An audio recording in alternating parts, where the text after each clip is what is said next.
قیامت کے دن جب آپ اپنی شفاعت کے بازو کھولیں گے تو جامی کو بھی محروم نہ فرمانا، جامی کو بھی یاد رکھنا کہ میں بھی تیرا عاشق و تیرا نام لینے والا ہوں۔ یہ محبت بڑے اشعار، یہ عشق میں ڈوبے ہوئے اشعار، یہ الفت میں اور عقیدت میں بڑے ہوئے اشعار، یہ جامی نے پڑھنے تھے میرے حبیب علیہ السلام کے سامنے۔ یہ بنیاد تھی کہ میرے نبی نے کہا پھر مجھے روزے سے نکلنا پڑے گا۔ اس جامی کی محبت میں یہ بن دیکھے ہو رہی ہے، یہ بن دیکھے محبت ہو رہی ہے۔ دوسری گزارش، ہاں، محبت کرنے والے کو اپنے محبوب کی ہر ادا اچھی لگتی ہے۔ جس چیز کی نسبت بھی محبوب کے ساتھ ہو گئی اس سے بھی محبت ہو جاتی ہے۔ شیخ العرب والعجم شیخ الاسلام سید حسین احمد مدنی رحمۃ اللہ علیہ بمبئی سے ایک آدمی چلا ان کی بیعت کرنے کے لیے کہ بہت اللہ والے ہیں، بہت بزرگ ہیں، 18 سال حدیث سنائی ہے روزہ رسول کے سامنے کھڑے ہو کر، اور شیخ العرب والعجم ہیں، صاحب کشف ہیں، چلو میں ان کا مرید ہو جاتا ہوں۔ وہ آیا تو دیکھا کہ مدنی صاحب رحمت اللہ علیہ وہ ایک بلی کے بچے کے ساتھ کھیل رہے ہیں، بلی کے بچے کے ساتھ، کبھی جھولی میں بٹھا رہے، کبھی کندھے میں بٹھا رہے، کبھی اس کو چوم رہے، کبھی سر پہ بٹھا رہے، تو یہ اس کے ساتھ لاڈ کر رہے۔ اس نے کہا یہ کیسا اللہ کا ولی ہے، نہ کوئی مریدین کی لائن، نہ کوئی ہٹو بچو، اور نہ کوئی روب اور جلال، اور کھیل بھی رہا ہے تو بلی کے بچے سے، میں نہیں اس کی کرتا۔ جانے لگا، لوگوں نے پوچھا بھی کدھر سے، کہاں سے آئے ہو، کیوں آئے تھے؟ کبھی بمبئی سے چلا تھا، مدنی صاحب رحمت اللہ کے سنا تھا، مرید بننے کے لیے آیا تھا، لیکن دیکھا یہ تو بلی کے بچے کے ساتھ کھیل رہے، ان میں تو کوئی سنجیدگی نہیں، ان میں تو کوئی وقار نہیں، بلی کے بچے سے بھی کوئی کھیلتا ہے۔ مدنی صاحب رحمت اللہ کو پتہ چلا، کہا بلاؤ اسے، کون نادان، یہ بلی معمولی بلی کا بچہ نہیں ہے، یہ میرے نبی کے شہر مدینہ سے آیا ہے، میں اس کی محبت میں اس کے ساتھ کھیل رہا ہوں۔ کہ جس چیز کی نسبت محبوب کے ساتھ ہو گئی اسی کے ساتھ بھی محبت ہو گئی، یہ بھی محبت ہے۔ قطب الاقطاب اپنے وقت کے امام ابو حنیفہ رحمت اللہ علیہ، رشید احمد گنگوہی رحمت اللہ علیہ دیوبندی، ان کے پاس ایک آدمی رومال لے کے آیا، رومال، کہا حضرات یہ مدینہ سے آیا ہے، یہ مدینہ سے آیا ہے۔ یوں رومال لیا، سر پہ رکھا، پھر یوں لیا، چوما اور یوں آنکھوں سے لگایا، کہا حضرت یہ مدینہ میں تو نہیں بنا، آیا دوسرے ملک سے ہے، مدینہ میں بکنے کے لیے، یہ مدینے کا بنا ہوا نہیں ہے۔ کہا مجھے اس سے کوئی سروکار نہیں کہ کس ملک کا آیا اور بھیجا ہوا، میں تو یہ دیکھ رہا ہوں کہ اس رومال کو مدینے کی ہوا لگی ہے، مجھے تو مدینے کی ہوا سے بھی محبت ہے۔ یہ ہوتی ہے محبت۔ مدینہ منورہ کی کھجوریں آ جاتی تو لوگوں میں تقسیم کر دیتے تھے۔ گنگوہی رحمت اللہ علیہ تو کہتے ہیں اس کی گھٹنیاں پھینکنی نہیں، مجھے واپس کر دو، وہ سارے گھٹنیاں واپس کر کے دیتے، حضرت اسے پیس کر صفوف بنا لیتے، جو بیمار بھی آتا تھا اس کی ہر بیماری میں یہ صفوف دیتے تھے کہ یہ صفوف کھا تمہیں شفا مل جائے گی۔ کہ حضرت کھجور کی گٹلیوں میں شفا، کہ میرا تو یہ ایمان ہے کہ میرے نبی کے شہر کی مٹی میں بھی شفا ہے، یہ تو پھر بھی کھجور ہے۔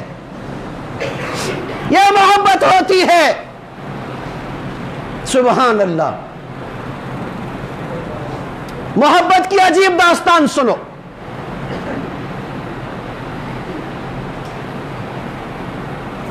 تھوڑے سے چکنے ہو کے سننا بھائی، اور پھر دل سے یہ فیصلہ کرنا، آج نہ کرنا، رات کو جب چارپائی پہ لیٹو نا تو سوچنا کہ میں نے جو یہ واقعہ عرض کیا ہے آیا یہ عشق کی دلیل ہے کہ گستاخی کی، بس میرا آپ سے کوئی مطالبہ نہیں اس واقعہ کے بعد۔ سبحان اللہ۔ 1924 میں مکہ پر آل سعود کا قبضہ ہو گیا،